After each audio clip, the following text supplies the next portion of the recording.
What's up, guys?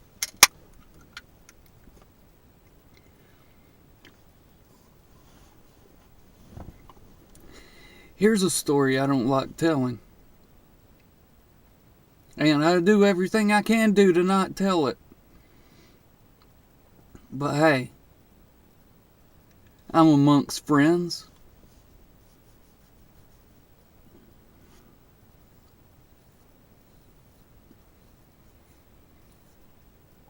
So when I was, I guess, 19, I may have just turned 20. I don't know. I'd have to go back through the whole timeline of my life to pinpoint exactly when it was. You know, you'd think if you killed somebody, you'd remember exactly when it happened.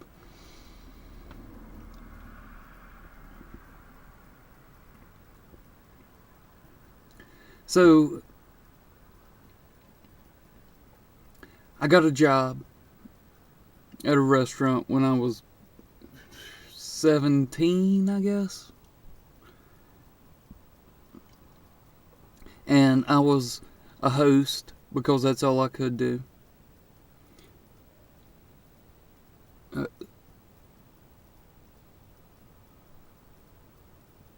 And a few months later, my wife got a job there doing the same thing.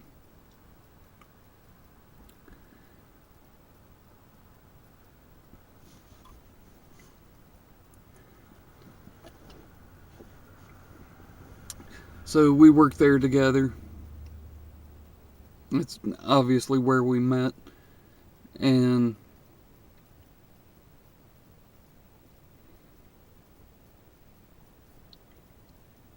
a few months later, I quit.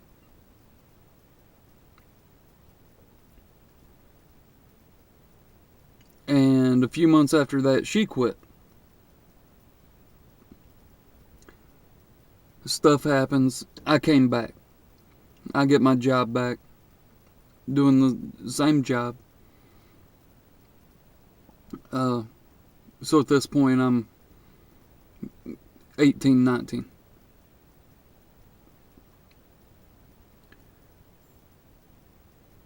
I've been asking for a raise for like a month and a half, and they're like, no, we can't give you a raise. We can't give you a raise. Well, then my wife comes back.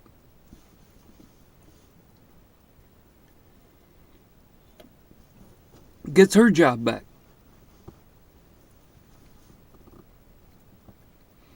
So we're working together for another couple months. Bartender. His name's Chip. One day says, Bobby, come here. How much did you say you were making? I told him. Because he knew everything that was going on. He said, well, she came back after you. She's making more than you are. I said, well, how can that be possible? They told me they can't afford to pay me more. And I came back before she did. And if you add it all together, I've worked here longer than she has. And he said, I don't know. Maybe you want to go ask somebody. I'm like, well, before I just fly off the hinges and get pissed off, let me go ask her if what he said is true. So I walk up to her all nonchalant. You know, we're not even dating at this point. We're just friends. And I'm like, so how much are you making? And she tells me.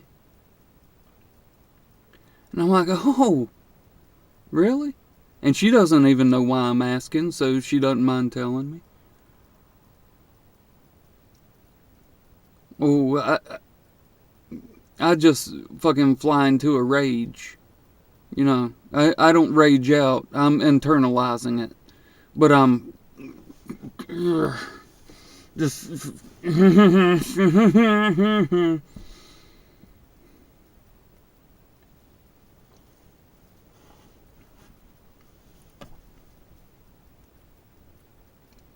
Like this manager that everybody loves so much.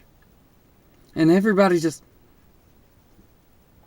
they talk about her like she's the greatest thing ever. And I liked her. You know, it wasn't like we were best friends or anything, but, you know, as far as a manager young employee relationship goes, you know, before you get old enough to balls up and talk to your manager on a one-to-one level.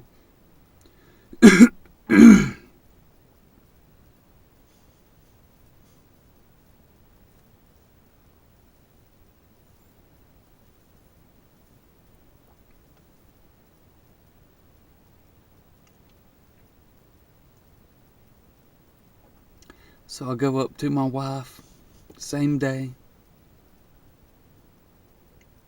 and I said, "Do you think you can handle this? 'Cause I think I need to leave." And she's like, "Yeah, I've got it if you need to go." And I'm like, "Oh, I need to go." 'Cause I was pissed. I was straight pissed off. Irish blood running through me. That red-headed temper.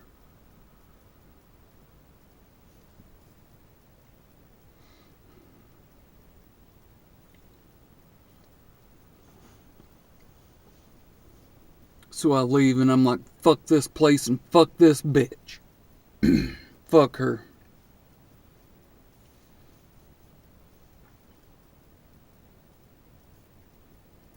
And I go home and I think about it.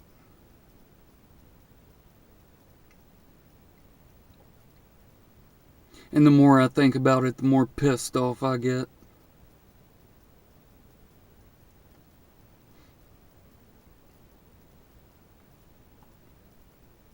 You know, emotions that you can kind of keep on the back burner once you start getting older.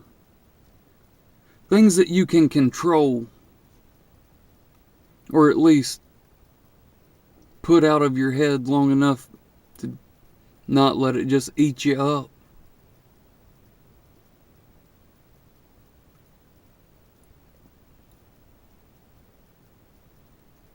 But I was young and I was stupid. And I said, well, screw it. That's it. You can consider this a rage quit, 'cause I'm done.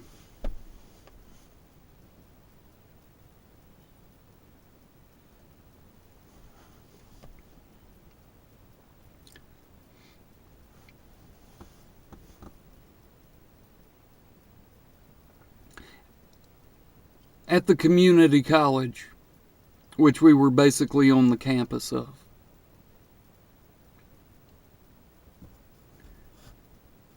I mean, it's 2 minutes walking distance.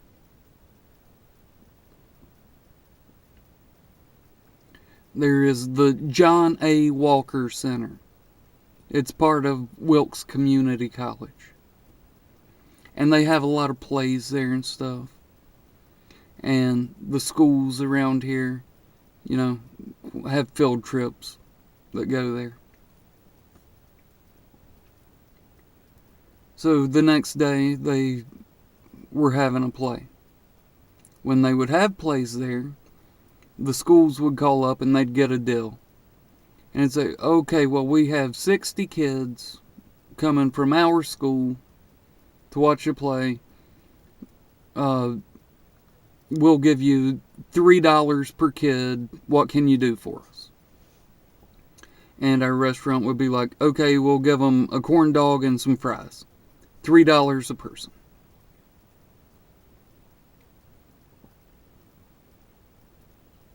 So, the day after I walked out like that, they had 120 kids coming. As soon as we opened at 11 o'clock in the morning, and so we had 120 kids coming, and I knew I wasn't coming back. I rage quit. They didn't know I rage quit. They just knew he asked if he could leave last night, and so he left. No big deal. So my wife is standing up at the front of the store while my manager's pacing back and forth, saying, "Where's Bobby?" My wife's like, "I don't know." "I hope he hurries up." She's pacing back and forth. Big windows all across the front. You know how restaurants are. It's windows all around. Just waiting for me to pull into the parking lot so she can chill the fuck out. And she's pacing back and forth. For 10 minutes, according to my wife. Pacing back and forth for 10 minutes. "Those kids are going to be here. They're going to be here in a few minutes. Do you think he's coming?" This part of the story comes directly from my wife.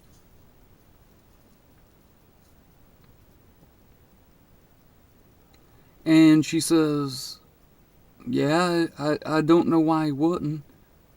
But the reason he left last night was because he said that he was mad that I was making more than he was and that you wouldn't give him a raise." And she said, "Well, that's just because we never took you out of the system. So when you came back, I just put you in at what you were already making." And my wife says, "Well, I don't know."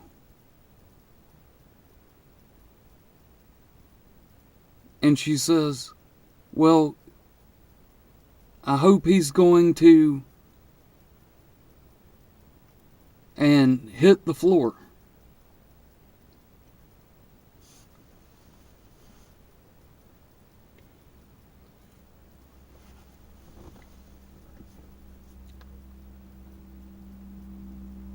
They said that she didn't just have a heart attack, but that basically her heart exploded and that she was dead before she hit the ground.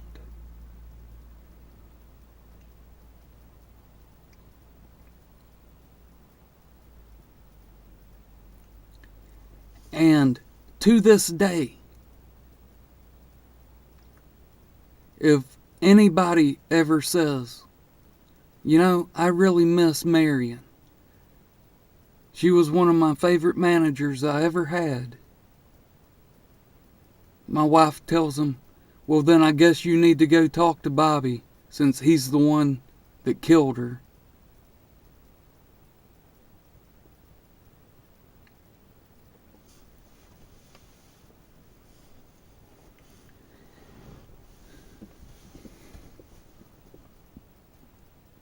And I like to think, well, a heart attack don't just happen like that. That's got to take years and years and years of just hard living. So it's not my fault.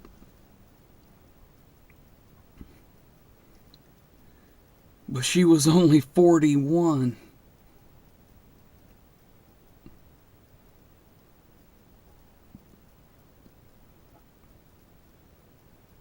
And I don't know, 'cause I wasn't there. All I know is the last 10 minutes of her life, all she did was stress out over whether or not I was coming to work. Because we had all those kids coming, and she didn't think that they'd be able to handle it without me. And I trust my wife with about 99% of everything she says. And if she says that I killed her and that it was my fault, that means that I pretty much have to 99% believe that she's right.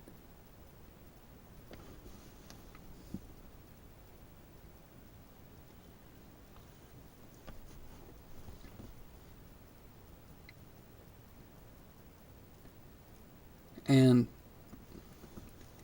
the few times I've told that story to people, and anytime my wife tells that story to people, they all look at me and go, "Oh my God, you killed her."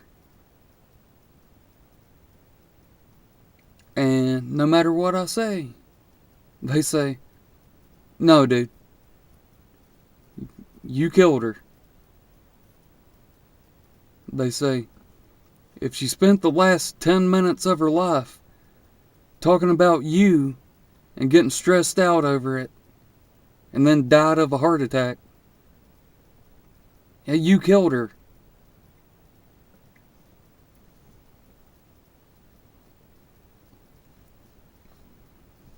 I mean, would it hold up in court? Of course not. Could I ever be convicted of it? Obviously not.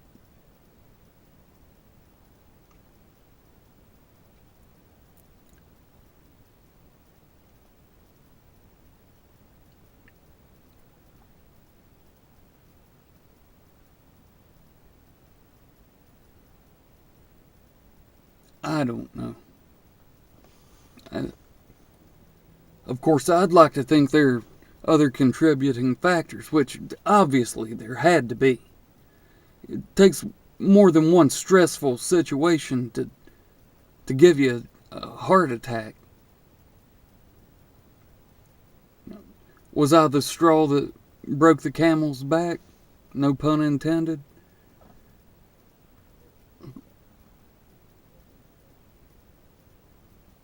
Yeah. Yeah, I was. I was the reason that shot her blood pressure up. And had I just shown up for work, would she have lived at least a while longer? Yeah, she would have.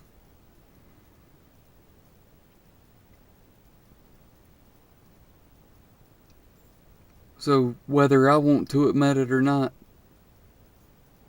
I'm the reason she died that day.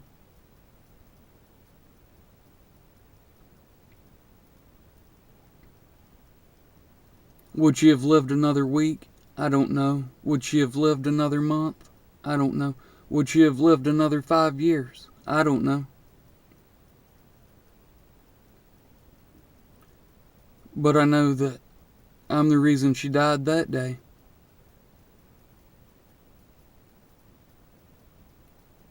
And even that's hard for a hippie to live with.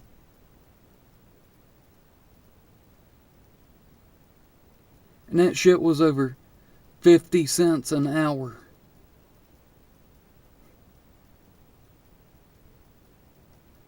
Because that's all I was asking for. Almost 50 cents more an hour.